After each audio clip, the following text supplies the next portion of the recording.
Bem-vindo, Lucas, meu amigo. Bem-vindo, João. Olá, Carol. Olá, João. Não sei como é que o áudio está aí. Tá conseguindo pegar bem o áudio? Tá perfeito. Quem tá ouvindo pela FM, eu explico. O doutor Marcelo, devidamente paramentado, com face shield, máscara N95 e equipamento, roupa de segurança para médicos, porque tá em Brumadinho, no hospital de campanha, tá de plantão nesse momento, mas tirou um momentinho para conversar com a gente.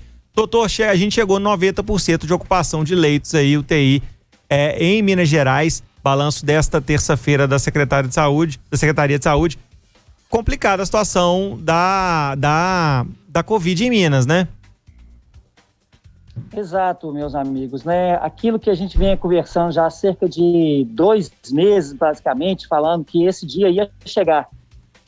E chegou de uma forma que Minas Gerais teve uma sorte danada em relação ao resto do Brasil, porque demorou a chegar aqui.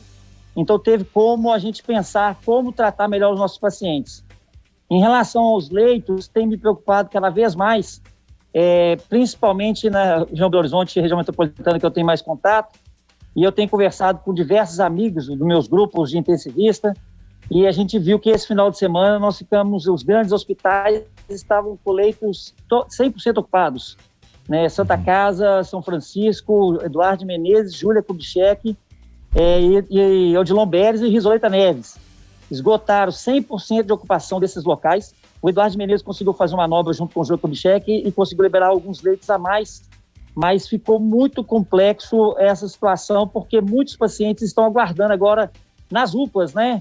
As UPAs sem estrutura, as UPAs é um local de passagem, não é um local para manter o paciente lá, e pessoas ficam me ligando, mandando mensagem para mim, tentando pedir ajuda para ver se eu consigo, de alguma forma, conversar, olhar na central de leitos, ou uma forma poder conseguir puxar esses pacientes de uma forma mais rápida. Eu estou assustado muito também com este leste, gente. Você pega ali João Malevade, Ipatinga, Teófilo Otoni, Governador Valadares, esses locais também foi noticiado para mim, né, através desses grupos, colegas meus que trabalham lá, 100% de ocupação desses leitos. E a situação meio calamitosa. Outra região de Minas Gerais também muito calamitosa é a região do Triângulo Mineiro. Só para a gente ter uma ideia rapidamente, né? Se a gente pensar a grande BH, que são 104 municípios que a Macrocentro comporta, nós temos cerca de 5 milhões e 500 mil habitantes e cerca de aproximadamente 70 e poucas mortes, 75, 76, está se atualizando ainda. E Uberlândia, que são 500 mil habitantes, nós temos cerca de 60 óbitos. Então, a situação lá está mais caótica do que a nossa região aqui. Na região metropolitana, nós contamos com alguns hospitais de campanha, que é esse aqui que eu estou agora, de Brumadinho, hospital de campanha de Nova Lima, de Betim. E ontem eu até fiz uma live com o deputado Bartoldo Novo, e nós dois conversamos bastante e vimos a grande necessidade de abertura do hospital de campanha da Gameleira imediatamente. Eu não posso mais esperar nem mais um dia. Eu sei que tem um advento legal que o Ministério Público obrigou a Secretaria de Saúde a colocar uma OS para administrar, mas ele tem que abrir hoje, porque eu abrindo hoje eu consigo otimizar e treinar as pessoas que vão trabalhar lá dentro. Eu não posso simplesmente esperar 10 dias para abrir e depois eu ficar levando os pacientes para lá. A ideia é que são 760 leitos, que a gente abra com 50 inicialmente e a equipe vai sendo treinada, porque não é uma coisa muito comum. Aqui em Brumadinho, no início, a gente tinha pouquíssimos pacientes. Teve dias que não tinha nenhum e a equipe 100% aqui e a gente fazendo treinamento todo dia. Desde paramentação, o uso do ventilador mecânico, o uso dos equipamentos que o paciente tinha necessidade. Tanto é que na semana passada nós tivemos um paciente gravíssimo aqui.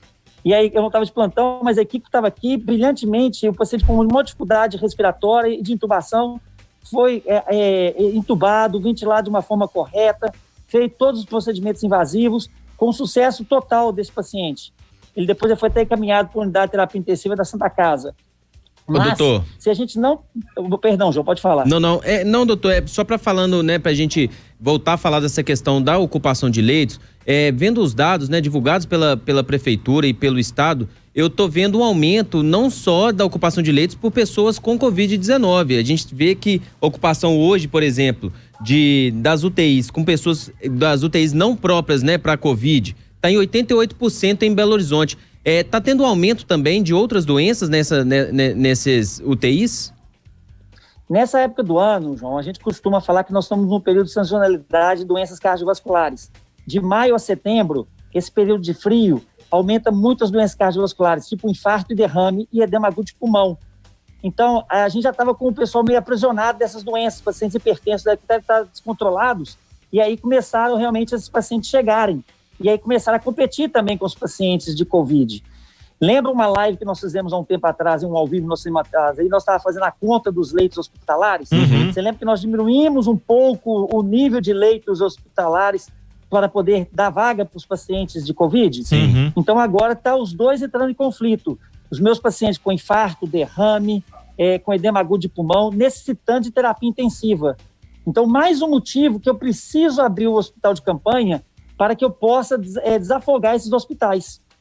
Doutor Marcelo, falando de Belo Horizonte, hoje o prefeito em outra emissora falou que não enxerga a possibilidade de avançar no relaxamento do isolamento social em Belo Horizonte. Como é que o senhor avalia os próximos dias? Parece que essa terça será decisiva, ele vai receber algumas informações sobre a situação em BH. O que você enxerga para sexta-feira em Belo Horizonte, Marcelo? Nós vamos ter um aumento gigantesco, Lucas, porque nós tivemos aquela flexibilização na semana passada e a gente verifica praticamente de 7 a 10 dias o reflexo disso. E esse final de semana nós vamos ter esse reflexo disso aí. A flexibilização que teve agora na segunda ou sexta-feira da semana passada, nós vamos ver ela só daqui a 10 dias. E por isso que eu tenho pedido sempre que a gente precisa abrir mais leitos para ter essa situação. Não dá mais para a gente pensar que flexibilização é uma opção, não é opção. A gente vai ter que manter mesmo as escolas ainda com as aulas suspensas, eventos, em hipótese alguma, serem abertos. Teve uma cogitação de voltar o futebol, eu acho que é meio loucura a gente voltar, mesmo com o estádio vazio.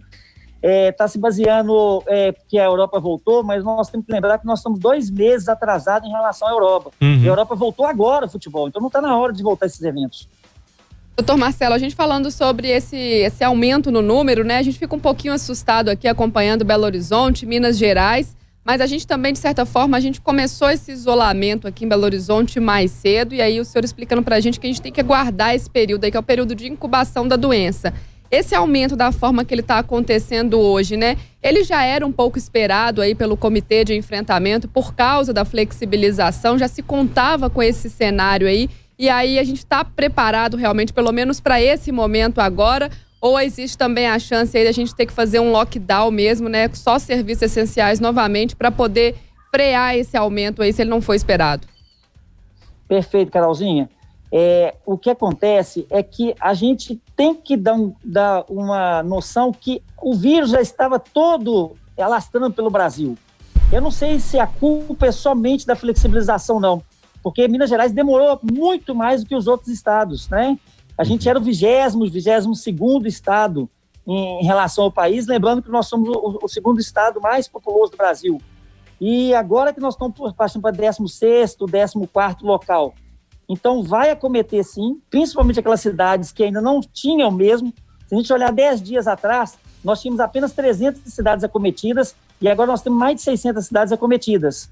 E é uma situação, tanto que a gente não tem fronteiras também, né? Então, nós temos a maior malha viária do país e isso tudo se reflete nessa repercussão e nesses aumentos. Esperávamos, sim, que ia aumentar, né? Tanto é que a gente conseguiu frear a curva e agora as equipes de saúde estão melhor preparadas. O que a gente vai precisar agora realmente é de leitos hospitalares para a gente dar uma retaguarda melhor. Doutor, até sobre isso, né? A gente está com um tempo curtinho.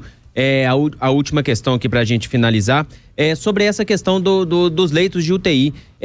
Pra você explicar para a gente qual que é a dificuldade de se abrir um leito de UTI e se essa falta de medicamentos como as anestesias pode complicar essa abertura de leitos. Perfeito, João. Não é simplesmente só abrir o leito, colocar, igual eu estou no leito de CTI aqui agora. Posso fazer um loop para vocês, que a gente tem aqui o ventilador aqui em cima, as bombas de infusão, né? Um aspirador, deixa eu ver se consigo chegar aqui no aspirador, uma cama semifóley que ela faz a questão da coberta do paciente, as fontes de oxigênio. Além disso aqui, existe mais equipamentos que a gente coloca aqui dentro. Só que eu tenho que ter equipes capacitadas para tal. Então, às vezes também falta a questão da equipe capacitada.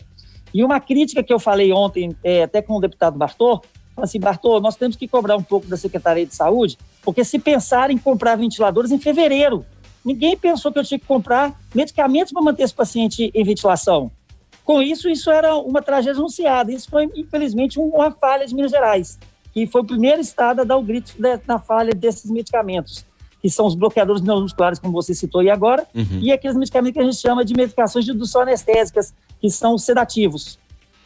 Tá aí, doutor Marcelo Lopes Ribeiro, especialista em gestão de saúde pública, integrante do Comitê de Combate à Covid-19, deu um tempinho no plantão dele lá de Brumadinho, do Hospital de Campanha, para falar sobre a situação da Covid em Minas Gerais. A situação não é favorável. Doutor Marcelo, a qualquer momento o senhor volta na programação da 98, microfones abertos, viu?